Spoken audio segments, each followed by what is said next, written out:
the attention, hoping to win that seat, but not if President Trump can help it. With a fiery tweet, he said Democrat John Ossoff would be a disaster in Congress, very weak on crime and illegal immigration, bad for jobs, and wants higher wages, saying no. And here's a robocall. If you don't vote tomorrow, Ossoff will raise your taxes, destroy your health care, and flood our country with illegal immigrants. John Ossoff, well aware President Trump is paying close attention to this race. Here he was. Well, I appreciate the president's interest in the race, although he's misinformed with respect to my priorities. This race is about local economic issues here and values that unite people in the community in Georgia before it's about the national political circus. Everyone's looking for national implications, but all politics is local. Randy Evans is with me. He's an RNC committee member from Georgia and senior advisor to Newt Gingrich's 2012 presidential campaign. I also worked with and represented both Tom Price and Newt Gingrich during their elections in this very 6th congressional district. Jeff Kazanow understands firsthand how tough it can be to run as a Democrat in this red state of Georgia. He lost to Tom Price in that bid for Congress in 2012. So, gentlemen, welcome to both of you.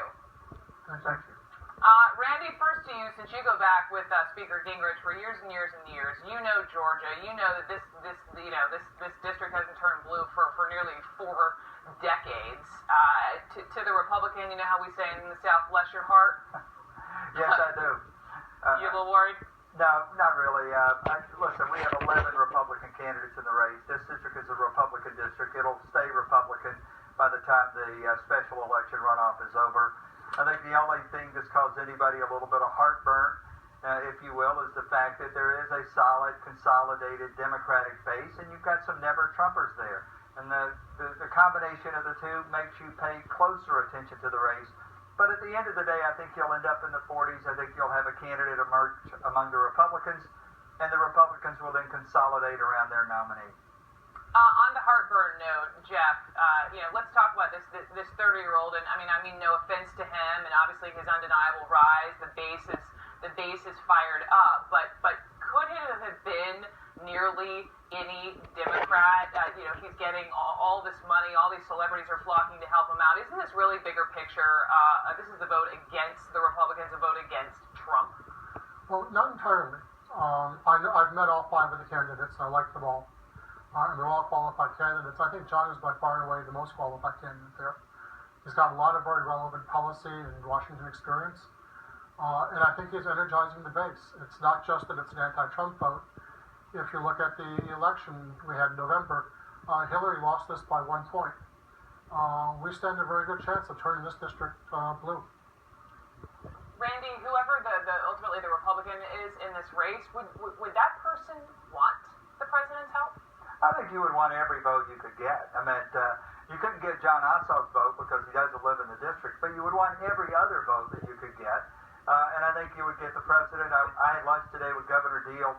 He's 100% behind whoever the nominee is. I think you'll see the entire Republican establishment come together, combined with all other Republican voters to make sure that. But Randy, the question is, do you want President Trump? We've seen him tweet. We heard the robocall. Do you want him really, having a voice in this election, speaking up on behalf of the Republicans? Absolutely.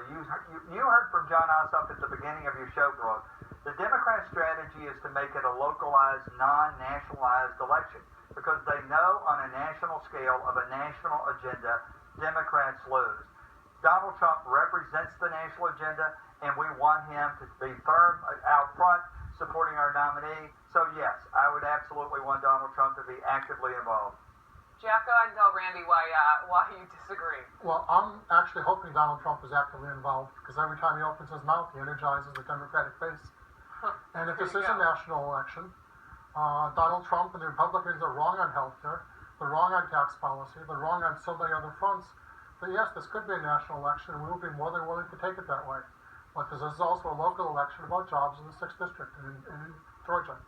Can you just tell me, Jeff, for all the people watching in this country who do not live in the 6th district of Georgia, the incessant phone calls, knocks on the door, how full is your mailbox? Tell me what it's like day to day. I actually have not gotten any phone calls, so I've made a bunch of them. and the stuff in the mail from John and from the Republicans, and I do get stuff from the Republicans, which I find surprising. But yeah, I'm really hoping that John takes this tonight, because if we have to go 2 more months of this incessant election, that's going to get old. Randy, well, Brooke, Randy, I'll tell you, I've been bombarded by phone calls. It tells me, and by mailers. Every day the mailbox is full, and what it tells me is that it's the Republicans who have a ground machine. The RNC is doing a phenomenal job of making sure to motivate and mobilize every Republican voter who has a propensity to vote for Republican candidates. If in the end it doesn't work, just quickly, last question, Randy, Sure. from Newt Gingrich's perspective, what do you think he would say if this seat goes blue? Well, I talked to Newt on the way over, and I think he'd be very disappointed. He's actually on the way to Georgia now. He'll be here this evening, and I think he's looking forward to the opportunity to endorse the Republican nominee as we head toward the runoff. All right, Randy Evans, Jeff Kazanow, thank you. Polls close 7 p.m. this evening. We'll be watching the numbers come in. Thank you, gentlemen. Thank you. Thank you very much. Let's get to some breaking news now. We're